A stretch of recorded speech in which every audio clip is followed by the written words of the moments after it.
चलिए audio video के शुरू करते हैं। 60+ लोग हो गए। हम लास्ट जो हमारा लेक्चर हुआ था उस लास्ट लेक्चर में हमने ANBC को निकालने के लिए पूरा 1 2 3 4 5 किया था।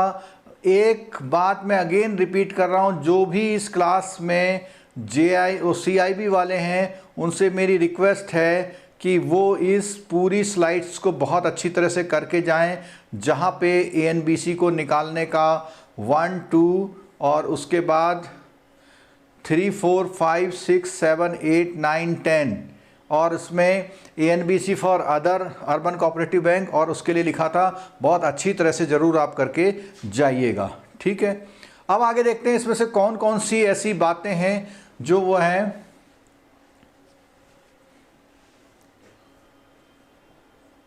कुछ ऐसी बातें जो important exam point of view से होगी, उसमें मैं रुकता जाऊंगा और रुकने के अलावा इम्पॉर्टेंट बातों पे ज़रूर आपसे बात करूंगा। तो देखिए क्या इम्पॉर्टेंट बात निकल के आई।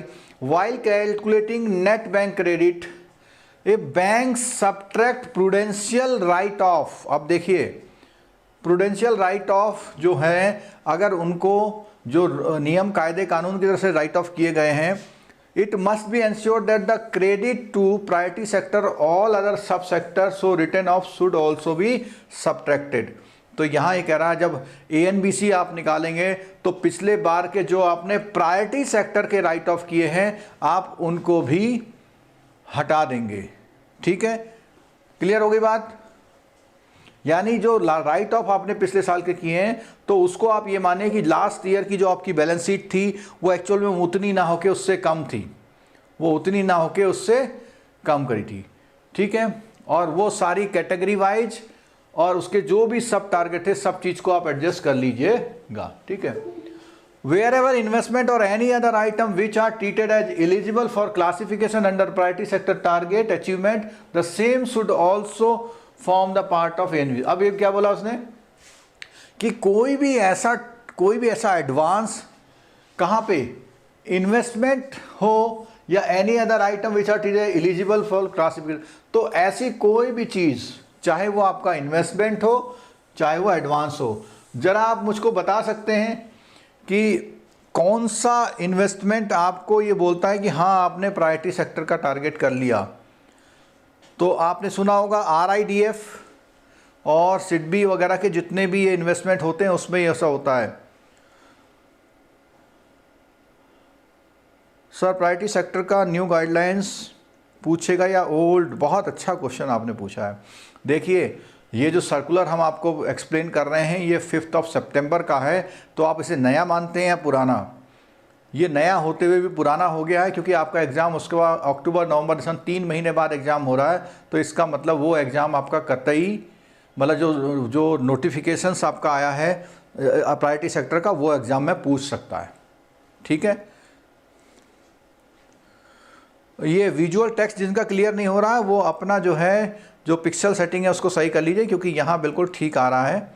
मैं पैरेलली वीडियो मोबाइल पर देख रहा हूँ। चलो आगे देखिए। All the bank have to adhere the prospective licensing guideline and operating guideline issued by department regulation। ये सब कुछ बात नहीं है।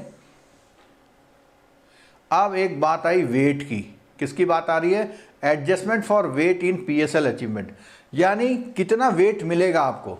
तो उसमें क्या है, जो रीजनल डिस्पैरिटीज है वो तो priority sector credit district level पर उसमें क्या डिसाइड किया है, to rank districts on the basis of per capita credit flow of priority sector. यानी इसका मतलब है आपने 15,000 करोड़ का प्रायोरिटी सेक्टर कर दिया तो ये केवल पर्याप्त नहीं है। आपके वहाँ जो पॉपुलेशन है, पता लगा आपके वहाँ बहुत पॉपुलेशन 2 करोड़ की पॉपुलेशन है, तो वो क्या बोलता है पर कैपिटा। पर कैपिटा का मतलब है कि हर व्यक्ति के हिसाब से कितना किया है। Build an incentive framework to districts with comparatively lower flow of credit and a disincentive to framework for the districts with comparative higher flow of credit, priority sector credit। तो इसने यहाँ क्या बोला हुआ देखो, इस सेंटेंस को मैं दोबारा रिपीट कर रहा हूँ। To address regional disparities in the flow of priority sector credit at the district level, it has been decided to rank district। हर डिस्ट्रिक्ट को रैंक देना है on the basis of per capita credit flow to priority sector. अब देखो यहां पे सुनो, on the basis of per capita credit flow to priority sector.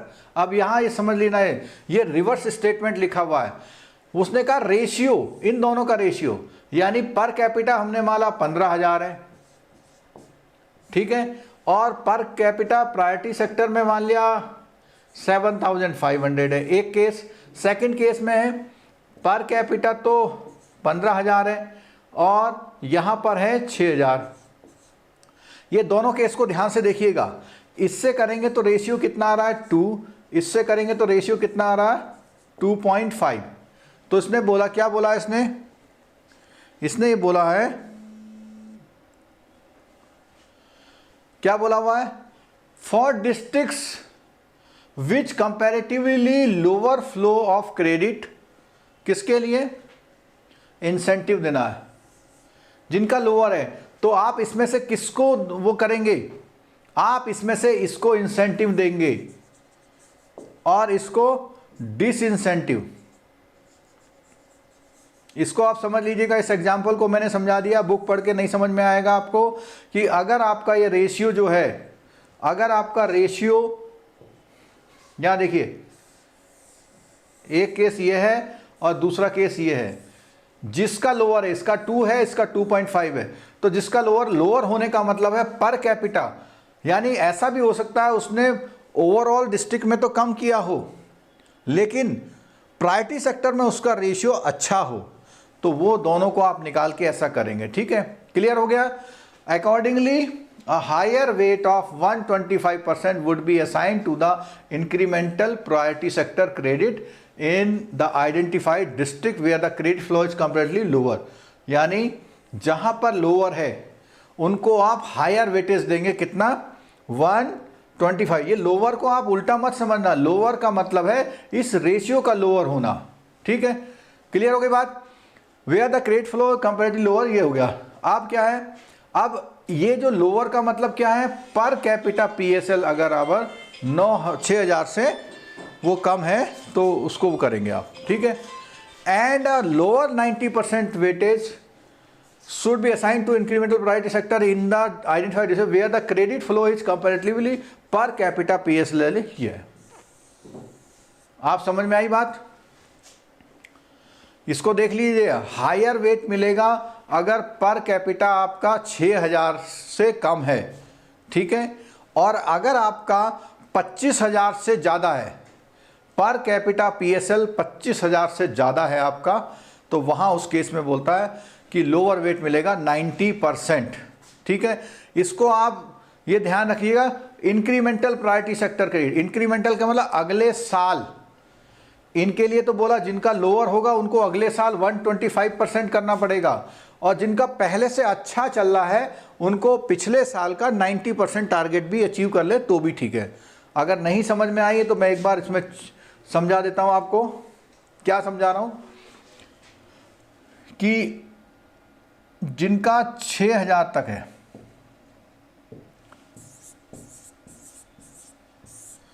अगर 6,000 से कम है, लेस देन 6,000 है, और दूसरा क्या है 25,000 से ज़्यादा, तो ये अगले साल 90% भी टारगेट पूरा करेंगे तो चलेगा, लेकिन इनको अपना टारगेट कितना करना पड़ेगा, 125%, ठीक है। इनको अपना कितना करना पड़ेगा, 125%, और इनको कितना करना पड़ेगा, 90%, ठीक हो गया, क्लियर हो गया। Per capita priority sector advances, per capita का मतलब है जितने वहां पे लोग हैं उनके हिसाब से, क्लियर हो गई बात, बहुत बढ़िया। चलो आगे आ जाते हैं उस सर्कुलर पर जो हम पढ़ रहे थे, और आगे क्या बोलता है देखो, this list will be valid for the period up to कहाँ तक, 23-24 तक, will be reviewed thereafter the district other than those mention in the annex 1 will be continue to have the weightage of. अब देखो कौन सा है, इसमें ऐसा बोला हुआ है will be reviewed thereafter. आप उसके बाद क्या है, आप 2023-24 में फिर उसको रिव्यू करोगे, और इनके अलावा अगर कोई लोग होंगे तो उनको 100% करना है, यानी जो बीच वाले लोग हैं, यानी 6,000 से 25,000 तक के लोगों को 20%, 100%, यानी उनको जितना उनका टारगेट हो रहा उतना ही बनेगा, 6,000 टू 25,000। ठीक है, क्लियर हो गई बिल्कुल बात। चलो बिल्कुल बढ़िया चल रहा है, सब लोग बढ़िया देख रहे हैं। और इस पैराग्राफ में कुछ नहीं है। अब आ गया description of eligibility under priority sector में। तो सबसे पहले फार्म क्रेडिट की बात आई। सबसे पहले बात किसकी आ गई, फार्म क्रेडिट का मतलब है एग्रीकल्चर में दो तरह के क्रेडिट होते हैं, एक फार्म क्रेडिट होता है, एक नॉन फार्म क्रेडिट होता है। फार्म क्रेडिट का मतलब जो डायरेक्टली एग्रीकल्चर एक्टिविटी में इन्वॉल्विंग होती है उसको हम फार्म क्रेडिट बोलते हैं। ठीक है, एग्रीकल्चर एंड एलाइड एक्टिविटीज, जो कॉमर्शियल वो करते हैं उनको नहीं छोड़ा उसने, उनको अलग बोला हुआ है, यानी lending to agriculture infrastructure and ancillary activity अलग चीज़ है। तो फार्म क्रेडिट में ये चीज़ है। ठीक है, क्लियर हो गया। और आगे देखते हैं। कई लोग क्लास छोड़ के जा रहे हैं, नुकसान उठाएंगे अगर प्रायोरिटी सेक्टर क्वेश्चन आपके एग्जाम में आ जाएगा तो। अब बताया फार्म क्रेडिट को एक्सप्लेन किया हुआ है इंडिविजुअल फार्मर्स के लिए। तो इसमें बोला हुआ है कि ऐसे जो भी लोन्स हैं उसमें कौन से वाले फार्म क्रेडिट की अगर बात हम करते हैं तो इसमें इंक्लूडिंग एसएचजी आ रहा है इसमें। ठीक है, इसमें कौन आ रहा है, एसएचजी आ रहा है। एसएचजी के अलावा जेएलजी आ रहा है, एसएचजी आ गया, जेएलजी आ गया, और इंडिविजुअल फार्मर के ग्रुप आ गए। ठीक, और बैंक ने के पास उसका डेटा वगैरह होना चाहिए। प्रोप्राइटरशिप फर्म भी इसमें आती हैं जो कि डायरेक्टली इंगेज हैं एग्रीकल्चर और एलाइड एक्टिविटीज़ में, जैसे डेयरी, फिशरी, ये प्रोप्राइटरशिप सारी कंसर्न है। ठीक है, और उसमें क्रॉप लोन सारे आ गए, मीडियम एंड लॉन्ग टर्म आ गए, एग्रीकल्चर एलाइड एक्टिविटी वाले सारे लोन आ गए।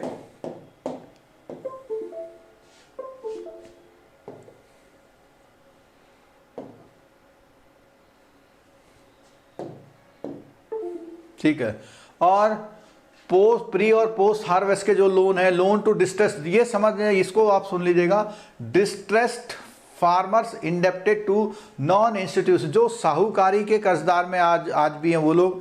केसीसी आ गए, यहाँ आ गया स्मॉल एंड मार्जिनल फार्मर। कल हमने आपको समझाया था इसका क्वेश्चन, कई लोगों ने उसका गलत आंसर दिया था। जो मार्जिनल होता है वो अप टू 1 हेक्टेयर होता है, और जो स्मॉल होता है 1 to 2 होता है।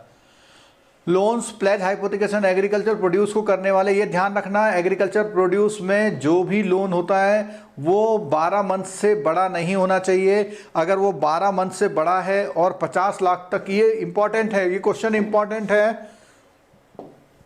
इसका मतलब ये है कि उसके वहाँ जो फसल पैदा होती हैं, उस फसल में जितनी भी फसल पैदा होती है वो उसको गिरवी रख के भी लोन ले सकता है, लेकिन उसको वो रिटर्न 12 महीने के अंदर करना पड़ेगा। और दूसरी बात, उसमें मैक्सिमम अमाउंट जो मिलता है 50 लाख, अगर वो इससे ज़्यादा होगा तो प्रायोरिटी सेक्टर से बाहर आ जाएगा, वो बिजनेस एक्टिविटी का लोन कहलाएगा। अच्छा, अभी कुछ क्वेश्चंस में शशि जी का क्वेश्चन है 125 और 90% क्या है सर।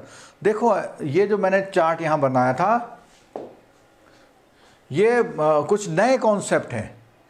अगर आपका per capita priority sector advance 6,000 से कम है तो अगले सालों में आपको अपने टारगेट का 125% करना पड़ेगा। अगर आपका 6,000 से 25,000 है तो आपको जितना टारगेट है उतना करना पड़ेगा। और अगर आपका अच्छा पिछला रिकॉर्ड है तो उस रिकॉर्ड में आपको 90% टारगेट पूरा करना पड़ेगा। ये है वो।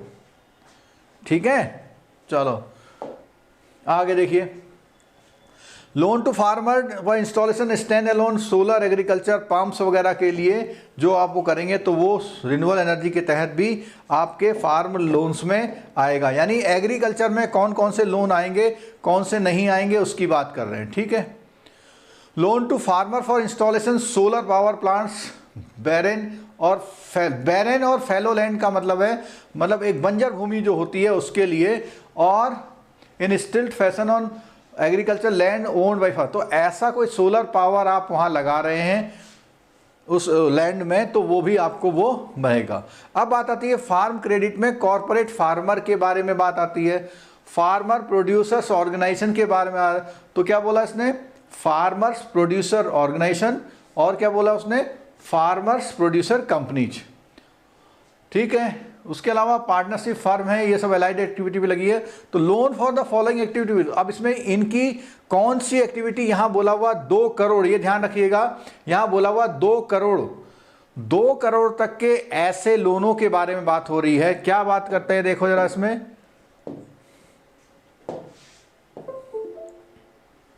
2 करोड़ तक के ऐसे लोन प्रायोरिटी सेक्टर की एक्टिविटी में आएंगे। ठीक है, उससे बड़े वाले नहीं आएंगे। क्रॉप लोन में बात करी है जिसमें ट्रेडिशनल और नॉन ट्रेडिशनल प्लांटेशन की बात करी है। हॉर्टिकल्चर एंड लोन सेलाइट ये भी आएंगे। मीडियम टर्म लोन कोई भी हैं वो आएंगे। ठीक है, आप देखिएगा यहाँ पे प्री हार्वेस्ट पोस्ट और स्प्रेइंग के लिए, हार्वेस्टिंग के लिए सारे आएंगे। ये एक इंपॉर्टेंट पॉइंट अभी जिक्र किया था, 50 लाख तक के हाइपोथिकेशन एग्रीकल्चर प्रोड्यूस में जो 12 महीने से ज़्यादा नहीं होनी चाहिए, हमने जिक्र कर लिया था। एक ये नया पॉइंट आ गया यहाँ पे, 5 करोड़ पर बोरोवर, 5 करोड़ पर बोरोवर के लिए क्या बोला हुआ है, marketing of their produce at A pre determined price. अब देखना सुनना जरा, ऐसी फार्मर प्रोड्यूस ऑर्गेनाइजेशन या फार्मर प्रोड्यूस कंपनी, जैसे मैं बात करता हूं रिलायंस फ्रेश की बात मैं कर लूं अगर, तो वो अगर किसी से टर्म करती है और वो कहती है कि उसका कि वहां पे गेहूं जो बो रहे हैं उनके गेहूं को हम इतने रुपए पे आज ही तय कर रहे हैं तब ले लेंगे, तो अगर वो पहले से प्री डिटरमाइंड प्राइस पे उसके प्रोड्यूस को ले लेती है और बेचने का वादा करती है, तो उनको दिया हुआ 5 करोड़ तक का लोन पर बोरोवर एंटिटी को भी प्रायोरिटी सेक्टर में आएगा, वो भी प्रायोरिटी सेक्टर में आएगा। ठीक है,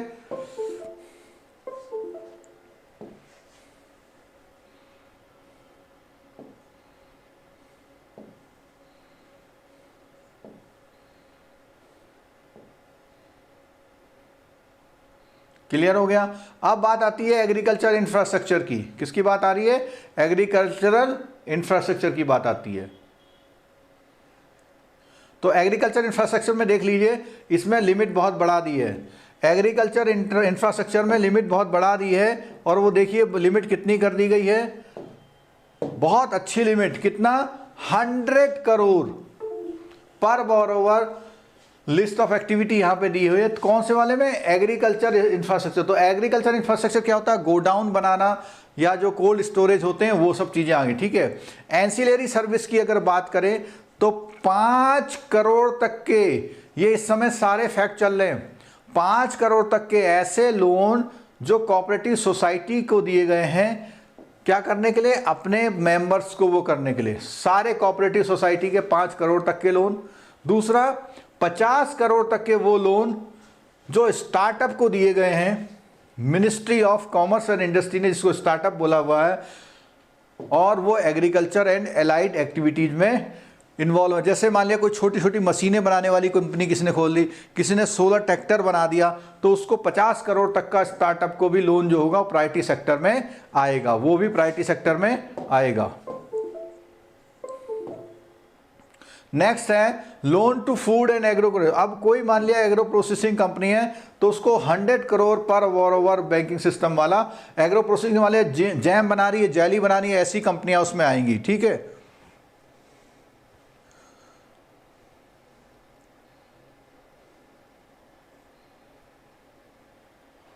बिल्कुल ये आरबीआई के सर्कुलर से पढ़ रहे हैं, बुक पे भरोसा नहीं कर रहे हैं। सैम्पलिंग की क्लास बहुत जल्दी होगी, आपको नोटिफिकेशन आ जाएगा, और मैंने इससे पिछली क्लास में बताया था सारी क्लास का लिंक आपको कहाँ पर रेडीमेड मिलेगा, मोबाइल एप्लीकेशन के स्टडी मटेरियल में जाइए, वहाँ पर आपको लिंक सारी क्लासेस के मिलते जाएंगे, जब तक वहाँ पर अवेलेबल रहते हैं, आप टाइम से देखते हैं तो। ठीक है, चलो अब आ जाते हैं कि जो भी आपके RIDF का इन्वेस्टमेंट कहाँ होता है? नाबार्ड में, rural infrastructure development fund, NABARD में ये फंड जमा होता है। और ये जो फंड आपका जमा हुआ है इसको हम प्रायोरिटी सेक्टर के शॉर्टफॉल के लिए कवर कर सकते हैं। ठीक है, क्लियर हो गई? अच्छा, अब हालांकि हमारी कल बात हो चुकी थी, हमने इसके बारे में डिस्कस कर लिया था। किस बारे में? स्मॉल एंड मार्जिनल फार्मर के बारे में। क्या डिस्कस किया था ये देख लीजिए। तो फार्मर के बारे में तो उन्होंने बोला for the purpose of computation of achievement of sub target, उसने बोला हुआ पहले बात है कि up to 1 hectare marginal farmer और 1 से 2 हेक्टेयर तक स्मॉल फार्मर। और मैंने ये भी बताया था लास्ट क्लास में कि हेक्टेयर 2.471 एकड़।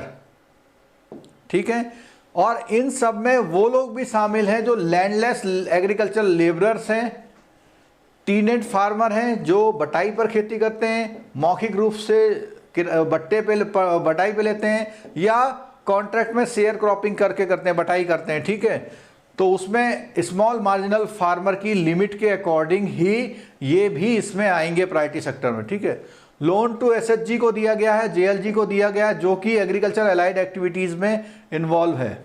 ठीक है, और ऐसे 2 लाख तक के सारे लोन जो अलाइड एक्टिविटी में without any accompanying land holding कराया। अब देखो, कोई भी लोन आपने किसी भी अलाइड एक्टिविटी के लिए 2 लाख तक का लोन दिया, चाहे उसके पास कुछ भी लैंड नहीं है, तो भी आप उसमें कवर करेंगे।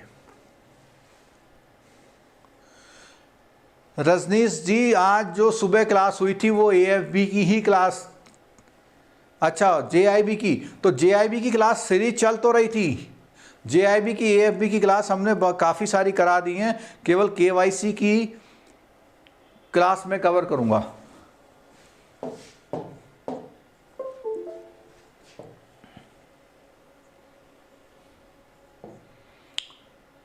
हाँ, ये देख लीजिएगा, एक बहुत इंपॉर्टेंट पॉइंट आ गया है। इस पॉइंट में बहुत कंफ्यूजन रहते हैं। क्या बोलता है कि ऐसा कोई कोऑपरेटिव फार्मर सोसाइटी है, जो कोऑपरेटिव्स हैं जिसमें उनके जो बंदे जो जुड़े हुए हैं उनकी नॉट लेस देन 75%, यानी अगर मैं मानो ये सोसाइटी है, इसमें 100 मेंबर हैं, 100 मेंबर हैं, तो इसमें से 75 members prescribed 8.2 are not permitted to lend cooperative farmer. तो उसमें क्या बोलता है यहाँ पे कि 75% उस क्राइटेरिया वाले लोन वाले होंगे तो वहाँ मिलेगा, नहीं तो नहीं मिलेगा। यानी 75% उसके फार्मर लोअर क्राइटेरिया वाले होने चाहिए तो ही मिलेगा, नहीं तो नहीं मिलेगा। ठीक है, अब देखो, lending by bank to NBFC, bank भी NBFC को फाइनेंस करता है या MFI को फाइनेंस करता है। वो ऑन लैंडिंग इन एग्रीकल्चर, यानी वो पैसा लेके एग्रीकल्चर को देते हैं। तो ऐसे किसी को आपने लोन दे रखा है तो उस लोन वालों को भी आप प्रायोरिटी सेक्टर में लेंगे। ठीक है, कैसे बोलता है यहाँ पे, वो उस पैसे का लैंडिंग करेंगे SHG JLG के मेंबर्स को। ठीक है, और एग्रीकल्चर कैटेगरी में लैंडिंग करेंगे तो bank credit to register NBFC towards the on lending for term lending component under agriculture will be allowed up to 10 lakh. तो अगर वो कंपनी NBFC MFI कंपनी किसी भी बोरोवर को 10 लाख तक का लोन एग्रीकल्चर पर्पज पे देती है तो उसको हम प्रायोरिटी सेक्टर में कंसीडर करेंगे। ठीक है,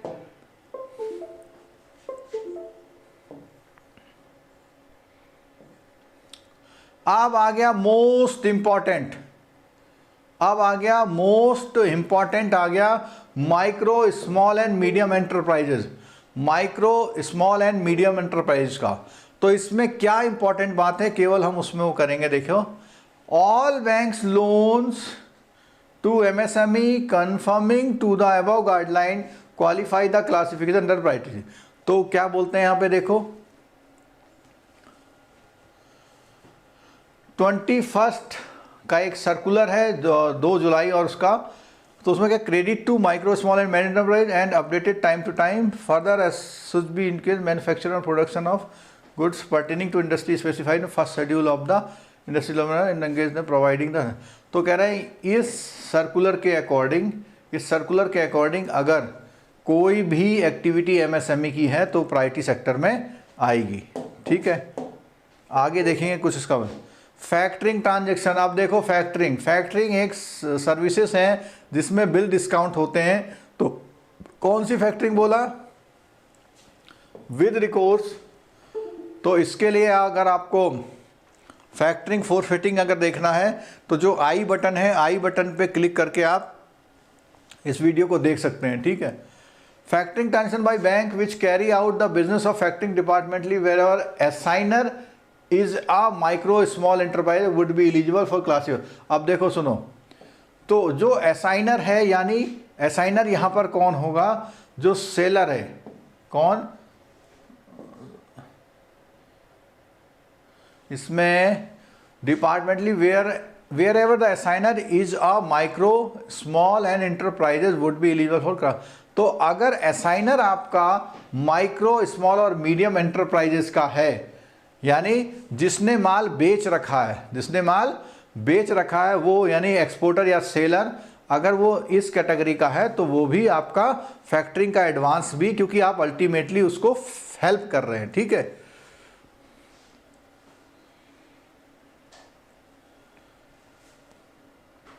हाँ एक चीज और इसमें देखिएगा, इसमें borrowers bank shall obtain the borrower क्या है? Periodical certificate regarding factor receivables to avoid double financing counting. यानी ऐसा हो सकता है किसी ने अपने स्टॉक के अगेंस्ट कहीं और से भी ले रखा है और फैक्टर से भी ले लिया, तो डबल फाइनेंसिंग को अवॉइड करने के लिए वो एक क्रॉस चेक और एक सर्टिफिकेशन वो लेते रहेंगे। ठीक है, और क्या है? अब एक फुल फॉर्म आती है कई बार इसकी ट्रेड्स की, इसकी फुल फॉर्म आती है, सुन लीजिएगा क्या है? Factoring transaction pertaining to MSME taking place through the TReDS shall also be eligible for. यानी ऐसे एमएसएमई के सारे ट्रांजेक्शन जो ट्रेड के थ्रू ट्रैक हो रहे हैं, ट्रेड के थ्रू हो रहे हैं, तो उनको भी प्रायोरिटी सेक्टर में लिया जाएगा। ठीक है, केवीआईसी की बात आती है, इसमें केवीआईसी की बात आती है, तो केवीआईसी में क्या बोल रहा है यहाँ पे? Khadi and village industry sector, KVI sector will be eligible for classification. तो केवीआई सेक्टर के जितने भी लोन्स होंगे वो आएंगे, लेकिन यहाँ पे एक बहुत चमत्कारिक बात, बहुत इंपॉर्टेंट बात आई, ओनली माइक्रो एंटरप्राइजेस। ठीक है, क्यों? क्योंकि उसने 7.5% माइक्रो एंटरप्राइजेस का जो बजट दिया हुआ है उसमें कवर होंगे। ठीक है, अदर एमएसएमई की और फाइनेंस 50 करोड़ तक के स्टार्टअप, एग्रीकल्चर के भी और एमएसएमई के भी, दोनों इसमें आएंगे। Loans entitle involve in signing the decentralised sector supply input of marketing in the artisan village entity. तो ऐसा कोई सेक्टर है जो सप्लाई कर रहा है, क्या बोला है? सप्लाई ऑफ इनपुट या marketing of output of artisan, या तो उनको कुछ पार्ट्स अवेलेबल करा रहा है या उनके जो भी चीज़ें उनको सेल करने में मदद कर रहा है, तो ऐसी एंटिटीज को जो लोन दिया जाएगा वो भी प्रायोरिटी सेक्टर में आएगा। ऐसी कोऑपरेटिव सोसाइटीज जो कि आर्टिजन विलेज या कॉटेज इंडस्ट्री में फंड कर रही हैं उनको होगा, लेकिन जो अर्बन कोऑपरेटिव बैंक है उनके लिए लागू नहीं होता है। ठीक है, बाकी बैंकों के लिए लागू होगा। ठीक हो गया।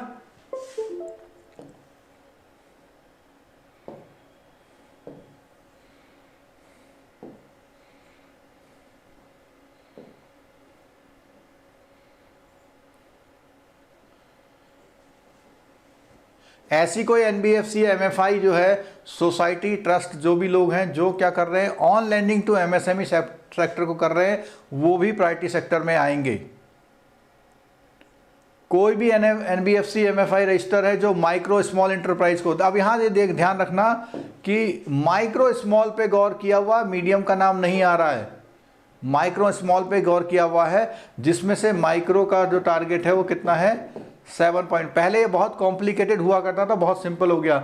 यानी आपने जो एमएस माइक्रो एंड स्मॉल में जो किया हुआ है उसमें से 7.5%। अब इसको आप देख लीजिएगा, एक डाउट दूर करिएगा जरा।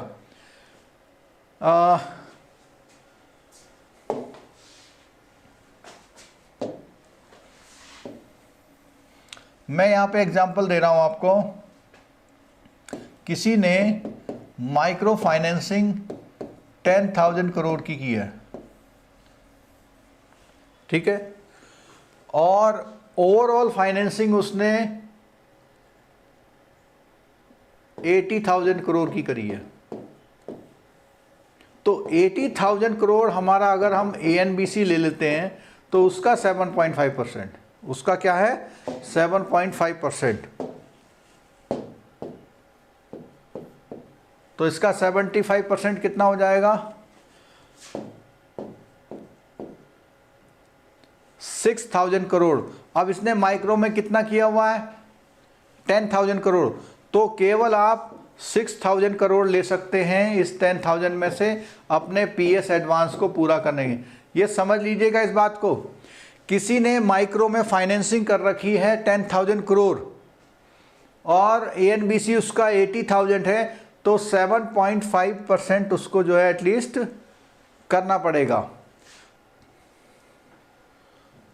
अच्छा, एक छोटा सा करेक्शन कर रहा हूं अपने स्टेटमेंट में, 7.5% एटलीस्ट करना पड़ेगा, तो 6,000 करोड़ करना पड़ा था, इसने माइक्रो कितना कर दिया 10,000 करोड़। इसका मतलब ये बैंक ओके बैंक है, यानी माइक्रो में उसे 7.5% जरूर करना पड़ेगा। जैसे एग्रीकल्चर 18 करना पड़ता है, ऐसी माइक्रो में 7.5 करना पड़ेगा। क्लियर हो गया?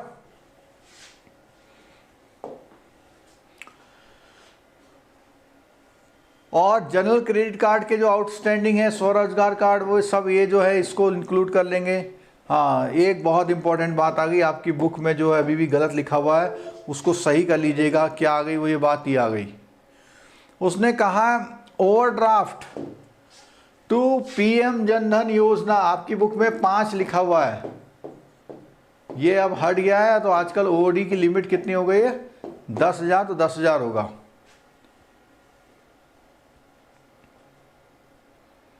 Outstanding deposit with SIDBI and मुद्रा लिमिटेड ऑन अकाउंट, हाँ, ये अगर सिडबी या मुद्रा लिमिटेड में आपकी कोई फंडिंग है तो वो प्रायोरिटी सेक्टर शॉर्टफॉल के लिए अगर दी गई है तो उसको भी आप प्रायोरिटी सेक्टर में लेंगे, जैसे नाबार्ड का RIDF लेते हैं, ठीक है।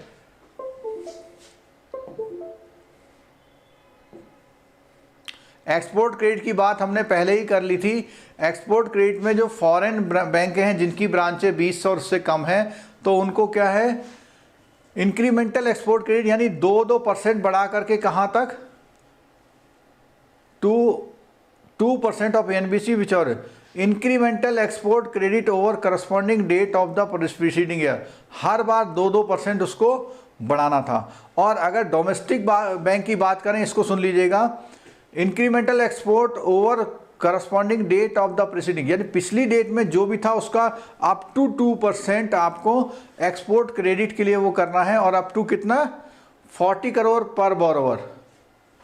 अगर आपने किसी ऐसे बोरोवर को लोन दिया है जिसकी 40 करोड़ से ज़्यादा का लोन दे रखा है तो उसको आप नहीं करेंगे, लेकिन 40 करोड़ से जो नीचे वाले लोन दे रखे हैं उनका आप पिछले बार का 2% ऐड करके उतना टारगेट आप वो कर सकते हैं।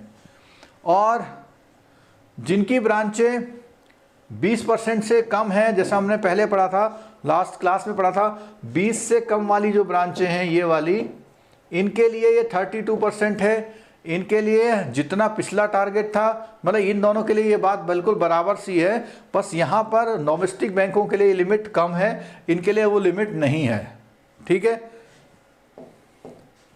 अब बात आती है जो एक्सपोर्ट क्रेडिट में हम लोग प्री शिपमेंट और पोस्ट शिपमेंट करते हैं। Export credit, post shipment, pre shipment काहे के लिए, एक्सपोर्ट पर्पस के लिए करते हैं।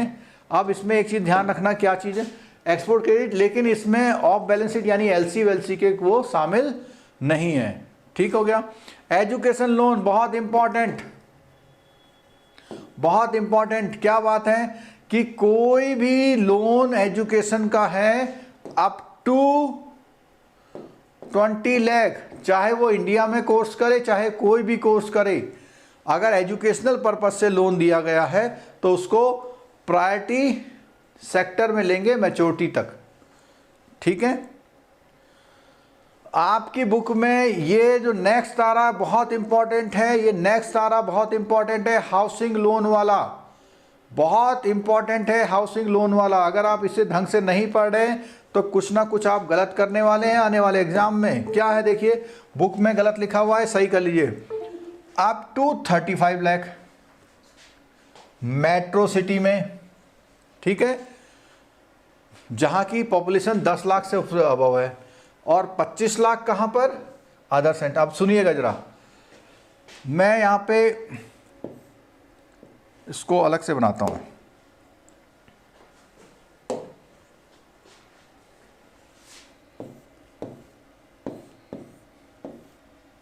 मैं 3 केस बना रहा हूं, आपको बताना है कि इन 3 केस में से कौन सा मैं प्रायोरिटी सेक्टर में लूंगा। 1 नंबर केस, 2 नंबर केस और 3 नंबर केस, ठीक है। 50 लाख का हाउस है, 20 लाख का हाउस है, 45 लाख का हाउस है, ठीक है। यहां पे मैंने 10 लाख का लोन दिया है, यहां मैंने 15 लाख का लोन दिया है, और यहां पे मैंने 40 लाख का लोन दिया है। आपको बताना है 1, 2, 3 में से, और ये मैं बात कर रहा हूं मेट्रो सिटी की। मेट्रो सिटी के 3 केस उठा लिए, आपको बताना है इसमें से कौन सा केस प्रायोरिटी सेक्टर में आएगा।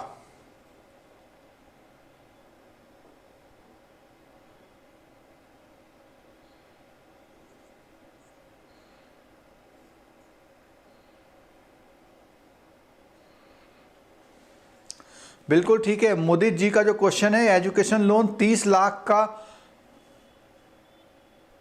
अच्छा नहीं, इन्होंने लिखा हुआ है कि education loan is of 30 lakh, उसमें से 20 लाख होगा। बिल्कुल नहीं, वो लोन ही 20 लाख या उससे कम का होना चाहिए। 2 और 3 ऑल। चलो बात करते हैं जरा, देखो अब इसको, इस चार्ट को समझने से पहले यहां देखिए 2 बातें। अप टू 35 लाख का लोन, ये क्या है, लोन, ठीक है। और यहां एक जो लाइन मैंने पहले नहीं बोली थी, क्योंकि मेरे को ये समझाना है आपको कि आपको गलत ना हो, तो इसमें क्या है, डज नॉट एक्सीड 45 लाख, क्या, cost of the dwelling unit does not exceed 45 lakh. तो डज नॉट एक्सीड 45 लाख में जाते हैं हम लोग, कौन कौन से, देखो ये तो भैया आउट हो गया, क्योंकि इसकी कॉस्ट 50 लाख से ऊपर है। अब ये 2 लोग रह गए, अब ये 2 लोग रह गए हैं, इन दोनों में देखिए यहां बोलता है अप टू 35 लाख तक की लोन, अप टू 35 लाख तक के लोन, यहां लोन 45 लाख का, ये भी आउट हो गया, केवल ये प्रायोरिटी में आएगा, केवल ये प्रायोरिटी में आएगा। जिन लोगों ने सेकंड और थर्ड आंसर दिया था जरा करेक्शन कर लीजिए, ठीक है। तो इसका मतलब ये हुआ कि उस हाउस की जो कॉस्ट है अप टू 45 लाख होनी चाहिए, और साथ साथ उसका जो लोन है वो 35 तक होना चाहिए। तो यहां पे लोन ज्यादा होने की वजह से ऐसा हो गया, यहां पर लोन कम है लेकिन प्रॉपर्टी कॉस्ट ज्यादा हो गई, ठीक है। अब यही केस मेट्रो सिटी में जैसे बनाया, अब हम मेट्रो सिटी की जगह नीचे लिख देते हैं अदर सिटी में। कहां पे, अदर सिटी में। अगर अदर सिटी की बात करेंगे तो जो मेट्रो सिटी में नहीं आ रहा वो तो नहीं आएगा, इसको चेक कर लीजिए। तो क्या चेक करते हैं, देख लीजिए सर्कुलर क्या कहता है। सर्कुलर कहता है कि 25 लाख तक की कॉस्ट वो लोन और 30 लाख तक का ये। तो हमारा क्राइटेरिया सुन लीजिए क्या हुआ, यहां मैं लिख दे रहा हूं लोन और कॉस्ट।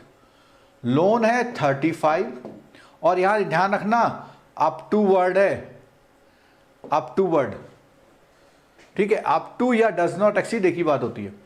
तो यहां हाउस है 45 लाख का, और ये मेट्रो में है। अदर सिटी में क्या है कि जो आपका लोन है वो 25 लाख से ज़्यादा का नहीं होना चाहिए, और आपकी कॉस्ट ये। तो ये अल्टीमेट आ गया। पुरानी बुक में सब गलत लिखा हुआ, लास्ट टाइम एक क्लास ली थी तो उसमें मैंने बता दिया था आपको। क्लियर हो गया।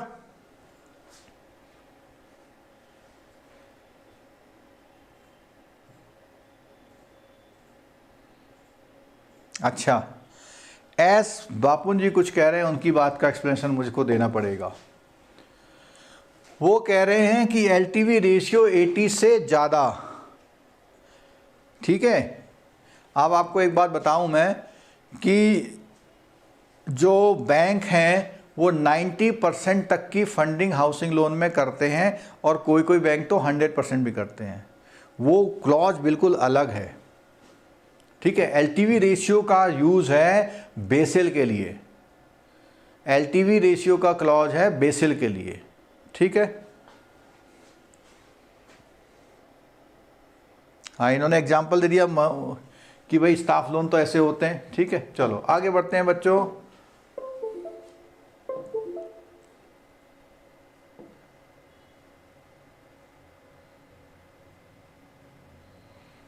कई लोग ये क्वेश्चन खूब पूछते हैं, आला भैया स्टाफ के हाउसिंग लोन नहीं आते प्रायोरिटी सेक्टर में, ठीक है। और कौन से हैं देखो, shall not be eligible classification, कौन से वाले देखना, since housing loan which are backed by the long term bonds are exempted from ANBC, bank should not classify such loans under priority sector. तो वो कह रहा है कि अगर आपने कोई लॉन्ग टर्म बॉन्ड के सपोर्ट में कोई हाउसिंग लोन किए हुए हैं तो वो नहीं आएंगे, क्योंकि आपने जो बॉन्ड जारी किया हुआ है उनको, मतलब उनको आपने फंडिंग दे रखी है, तो आपने पहले से एडवांस किए हुए, वो नहीं आएंगे, ठीक है। और ये चेंज हो गया, देख लीजिए, ये चेंज हो गया है 6 लाख तक का मेट्रो में, 6 लाख तक का मेट्रो में, और 6 लाख तक का अदर सेंटर में रिपेयर डैमेज जो होगी वो भी प्रायोरिटी सेक्टर में आएगी, ठीक है।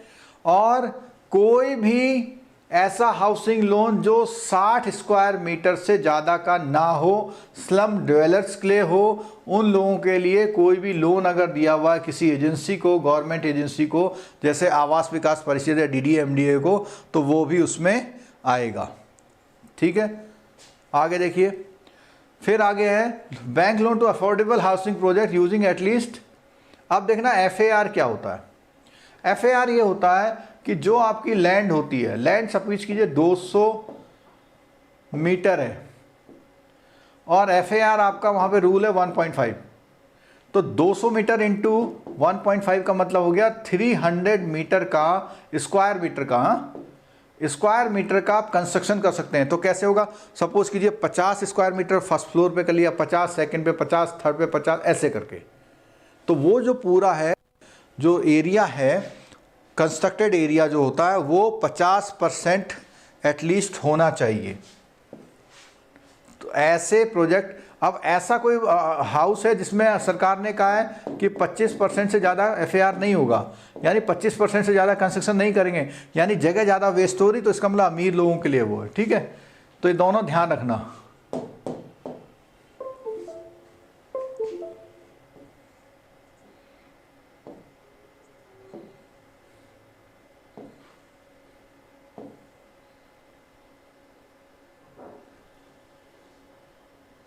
चलो अब आई बात हमारे कौन सी एनएचबी को जो हम फंडिंग करते हैं, एनएचबी के जो हमारे हाउसिंग फाइनेंस कंपनी को करती है, तो ऐसे लोन जो वो उन फंडिंग से 20 लाख तक के इंडिविजुअल बोरोवर को देगी तो भी वो हमारे प्रायोरिटी सेक्टर में आएगा।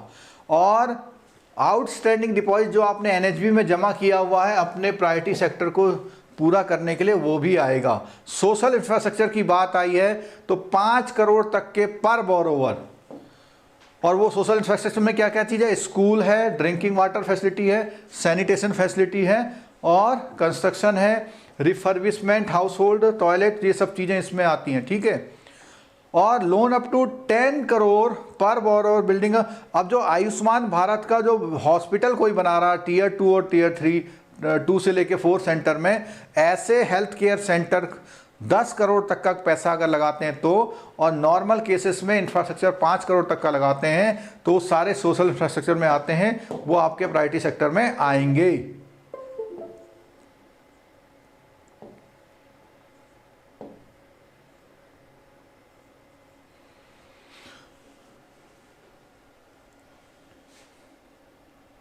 सैनिटेशन फैसिलिटीज़ की बात आती है कुछ, तो सैनिटेशन फैसिलिटीज़ की बात आती है तो उसमें जो भी क्राइटेरिया है वो भी क्या है आपके इसमें आएंगे। और नेक्स्ट है रिन्यूएबल एनर्जी। रिन्यूएबल एनर्जी की बात करते हैं तो 30 करोड़ तक के जो प्लांट हैं सोलर बेस्ड पावर जनरेशन, एक तो पावर जनरेशन है, बायोमास बेस्ड पावर जनरेशन, देखो एक तो सोलर बेस्ड है, एक बायोमास बेस्ड है, विंड मिल्स हैं, माइक्रो हाइडल हैं, ऐसे कोई भी प्रोजेक्ट जो 30 करोड़ तक के प्रोजेक्ट हैं जो पावर जनरेशन का काम करते हैं, स्ट्रीट की लाइटिंग करते हैं, रिमोट विलेज में इलेक्ट्रिफिकेशन करते हैं, वो सब की बात आ रही है 30 करोड़ तक के। लेकिन अगर इंडिविजुअल की बात करें, आपके घर में 10 लाख तक का कोई सोलर पैनल लगवा रहा है तो उसको 10 लाख तक का बैंक ने अगर फाइनेंस किया हुआ है वो भी प्रायोरिटी सेक्टर में आएगा। ठीक है,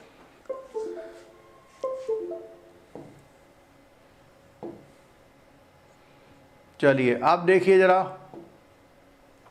अदर लोन कौन कौन से प्रायोरिटी सेक्टर में आते हैं।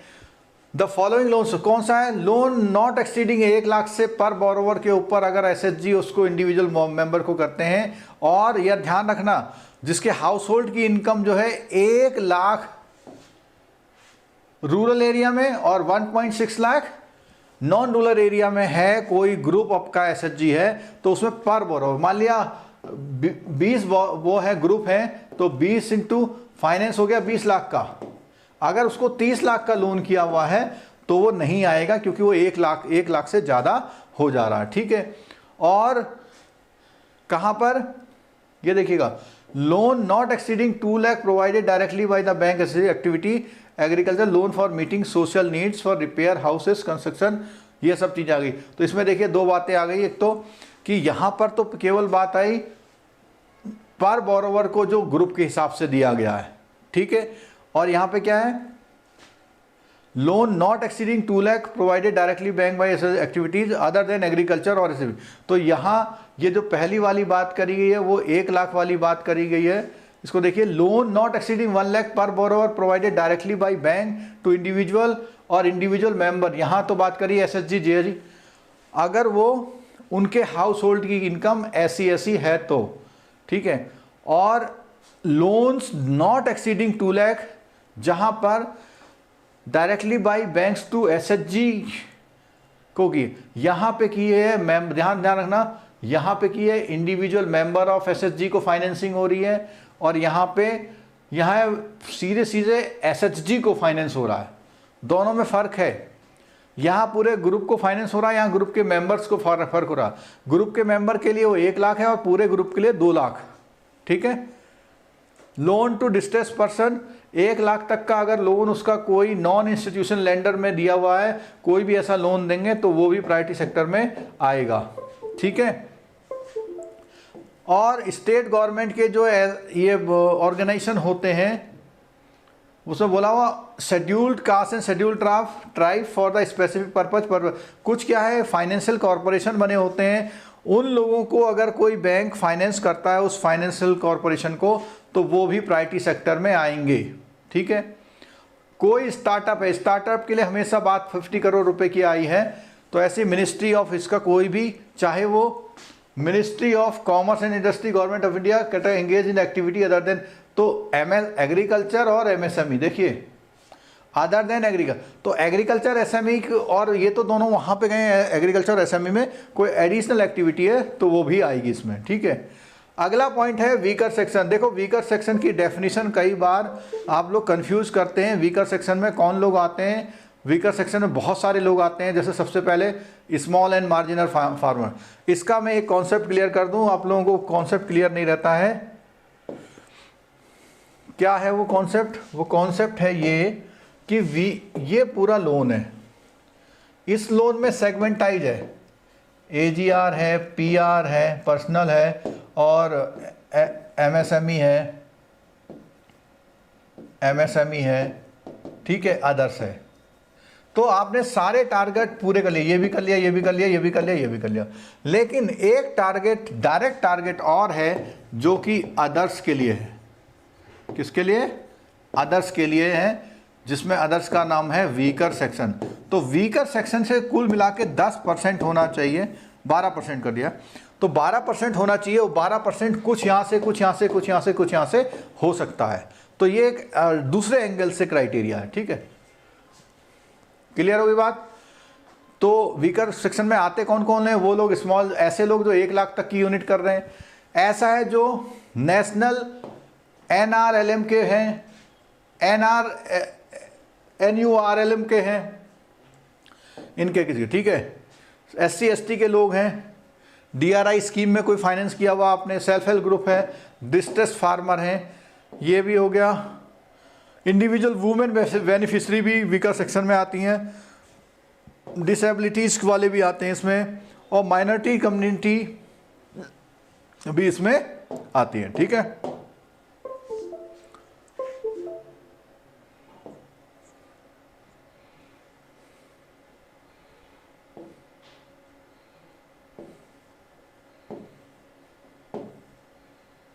बहुत जल्दी ये टॉपिक पूरा होने वाला है। चलो, ओवरड्राफ्ट, जो PMJDY में ओवरड्राफ्ट मेंटेन कर लेते हैं पर लिमिट, जो भी उनकी लिमिट है, और जैसे department financial service, ministry of finance ने कही गई है उसके अनुसार वो भी वीकर सेक्शन में आते हैं। और कुछ ऐसे स्टेट्स हैं जहां पर ये, जैसे मेघालय, मिजोरम, नागालैंड, लक्षद्वीप और या यूनियन टेरिटरी हैं, उनके लिए भी स्पेशल बेनिफिट्स यहाँ पर, और इनको भी वीकर सेक्शन में ही कैटेगराइज किया जाता है, ठीक है।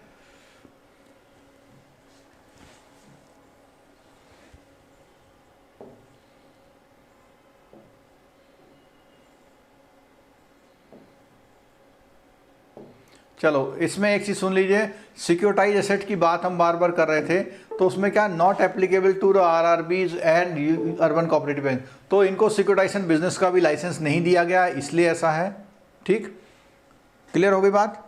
चलो, तो ये जो है प्रायोरिटी सेक्टर का हमने बहुत बड़ा पार्ट 1 by 1 पीस में कर लिया है।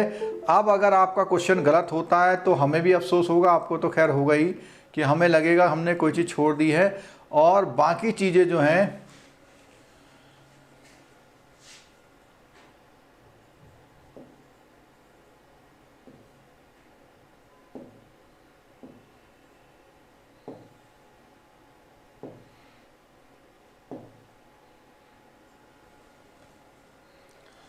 ये मिसलिनियस, इसमें काफ़ी सारा है। आप लोग जो है इसको,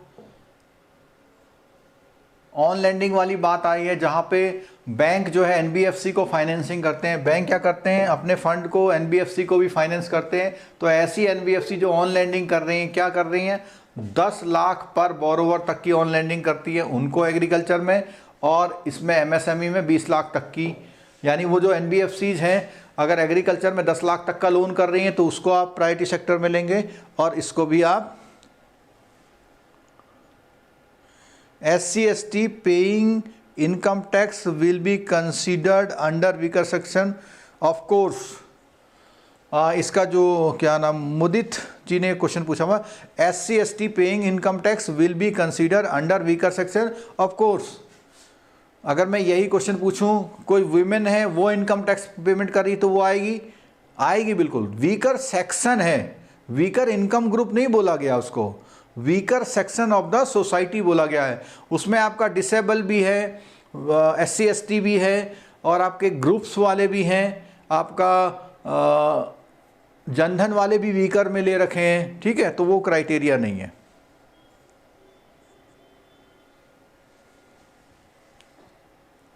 चलो,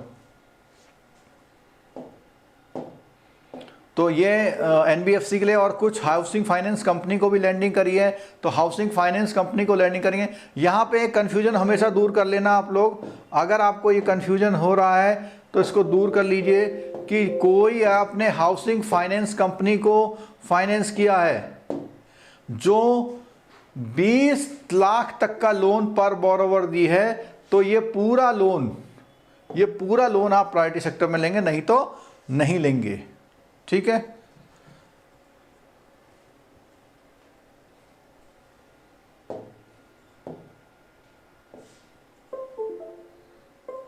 और इसमें जो लिमिट है ऑन लैंडिंग वाली, 5% of individual banks total priority sector. अब देखो इसमें एक ये सब लिमिट और बना दी है, अगर किसी बैंक का प्रायोरिटी सेक्टर मान लिया उसने पूरा प्रायोरिटी सेक्टर, पूरा लोन है उसका 20,000 करोड़ और उसने 6,000 करोड़ की फंडिंग पीएस में करी गई है, और पीएस में भी कौन सी वाली, एनबीएफसी वाली।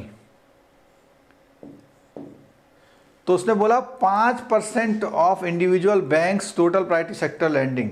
तो 5% से बैंक की प्रायोरिटी सेक्टर लैंडिंग जो 6% है, जहां पे 40% करनी थी ना इसको, तो 40% करनी थी तो 8,000 करनी थी, और अगर इसका 5% निकालें तो 1,000, तो 1,000 करोड़ से ज़्यादा वो इसमें जो देगा वो प्रायोरिटी सेक्टर में नहीं आएगा।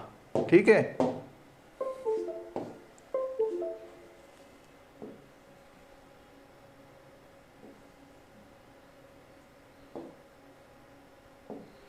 अच्छा, एक ये बहुत इंपॉर्टेंट है, इसको सुन लीजिएगा, बहुत इंपॉर्टेंट पॉइंट आ रहा है ये क्वेश्चन में। एक तो जो रेट ऑफ इंटरेस्ट होगा प्रायोरिटी सेक्टर लोन्स को, वो आरबीआई के अकॉर्डिंग होगा। सर्विस की बात आती है, कोई भी सर्विस चार्जेस रिलेटेड कोई भी नहीं लिए जाएंगे अगर 25,000 तक का है लोन तो, ठीक है। और अगर जॉइंट एसएचजी जेएलजी को हो रहा है तो 25,000 पर बोरोवर। और जो भी आपकी एप्लीकेशन है, आपकी बुक में भी दिया हुआ जेआईबी, ये तीनों चीज़ें आपकी बुक में दी हुई हैं।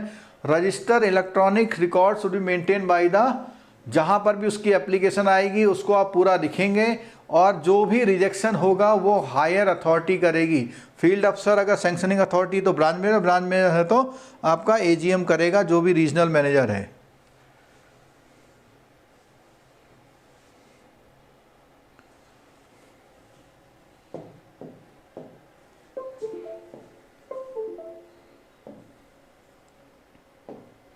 और जो भी आपकी उसकी एप्लीकेशन लेंगे तो उसमें एक्नॉलेजमेंट करेंगे, ठीक है, जो भी है उसमें करेंगे। चलो, यहां पे पेज नंबर दिखाई दे रहा है, देखो,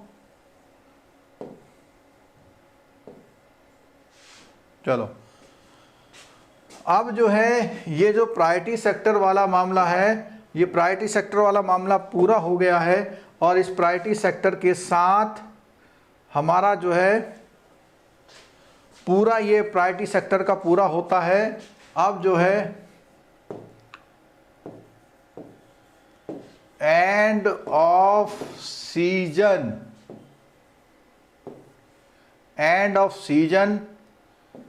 एज पर सेल और बिगनिंग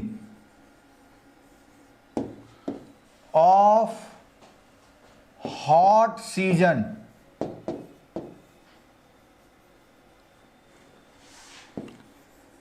फॉर एग्जाम। कौन सा खासकर से, कहने का मतलब ये हुआ आपका हॉट सीजन शुरू हो गया।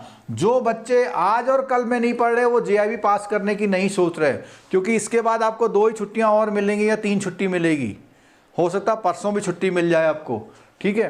तो आपके लिए हॉट सीजन शुरू हो गया, बिल्कुल भी पढ़ाई में लापरवाही नहीं करिए। और हमारे हिसाब से जो कोर्स सेल करने की बात हुई थी वो एंड ऑफ सीजन लगभग हो गया है। जो लोग सिंसियर लोग थे, जो पहले से ले लेते थे, अब वो उसका सीजन हो गया है। अब इसमें जो है बहुत ही कम डिस्काउंट पर कोर्स अवेलेबल है, जिनको लेना है वो पूछ लीजिए। और ये जो आपसे हमको पैसा मिलता है उससे हम इस तरह का इन्वेस्टमेंट करते हैं, ठीक है। और नेचुरली जो है, जो हम मेहनत करते हैं, हमारा स्टाफ लगता है। और आपको मैं बता दूं, कम से कम जो हमारे वहाँ स्टाफ इस काम में लगा हुआ है और पूरे इंफ्रास्ट्रक्चर है, उसका खर्चा जो है 1.5 लाख से पर मंथ ऊपर आता है। इवन जो कोरोना में था तब भी वही खर्चा था, उसमें कम नहीं हुआ था। किसी स्टाफ को हमने नहीं निकाला था, वो सब लोग मेहनत कर रहे थे। तो जो लोग कोर्स लेना चाहते हैं, इस ऑफ़र को अवेल करना चाहते हैं, वो अवेल करने वाले लोग हमारे इस व्हाट्सएप नंबर पर रिक्वेस्ट डाल सकते हैं। ठीक है, इस नंबर पर व्हाट्सएप कर दीजिए और इस कोर्स को अवेल कर लीजिए। ये जो महासेल का ऑफ़र है आज शाम को 12 बजे तक ऑन रहेगा, अभी एक्टिवेट हो गया है। तो जो लोग कोर्स जाके देख रहे हैं, जो परसों दिवाली का ऑफ़र था उसमें भी शायद 100-200 रुपये और कम हो गया है। ठीक है, मार्केटिंग टीम को करती डिसाइड। ठीक है, उसके साथ आप सभी का धन्यवाद। आप लोगों ने प्रायोरिटी सेक्टर एडवांसेस का बिल्कुल लेटेस्ट सर्कुलर आप लोगों ने साथ में रहकर कंप्लीट कराया और हमने बहुत सारी चीज़ें ऐसी देखी जिससे हम जो हमारा पिछला करेक्शन था वो हो गया। हाँ, बुक बिल्कुल मत पढ़िएगा, आप प्रायोरिटी सेक्टर एडवांसेस इसी सर्कुलर से पढ़ लीजिए, इस क्लास से पढ़ लीजिए।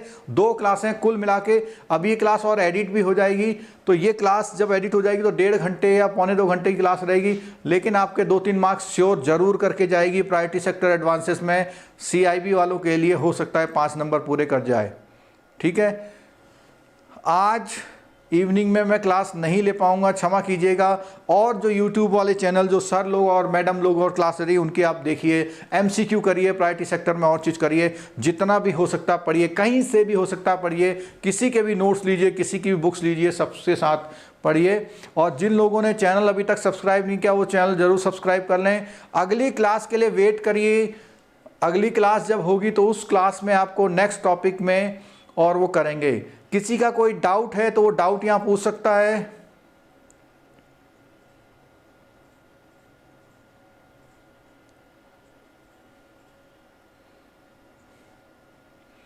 मोदी जी बोले surprise of the course is nothing in front of your effort. वो कोर्स में भी बहुत एफर्ट करके बनाया है। चलो थैंक यू मोदी जी, आप इतना अच्छा सोचते हैं। PMAY के बारे में क्लियर करें। ये PMAY तो आवास योजना का बिल्कुल अलग सर्कुलर है भाई, इससे क्यों जोड़ रहे हो आप इसमें? बिल्कुल रीमा गारंटी है। प्रायोरिटी सेक्टर के जो 2 वीडियो हैं कंप्लीट कर लो।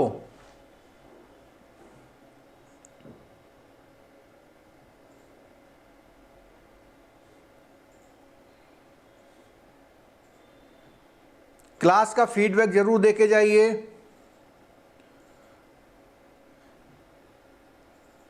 अभी NPA की क्लास पूरी नहीं हुई है विद्या जी, नेक्स्ट जब NPA की क्लास होगी जिसमें प्रोविजनिंग होगी तब आप हमको इस बारे में ज़रूर रिमाइंड कराइएगा कि एग्रीकल्चर के बारे में क्या होता है।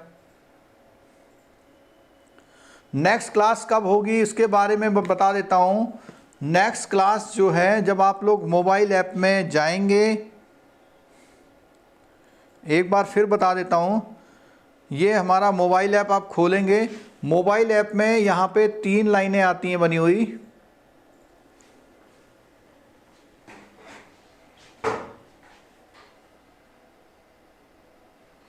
यहाँ पे जो 3 लाइन बनी हुई आ रही है, 3 लाइन में आप क्लिक करेंगे या स्टडी मटेरियल में दबाएंगे।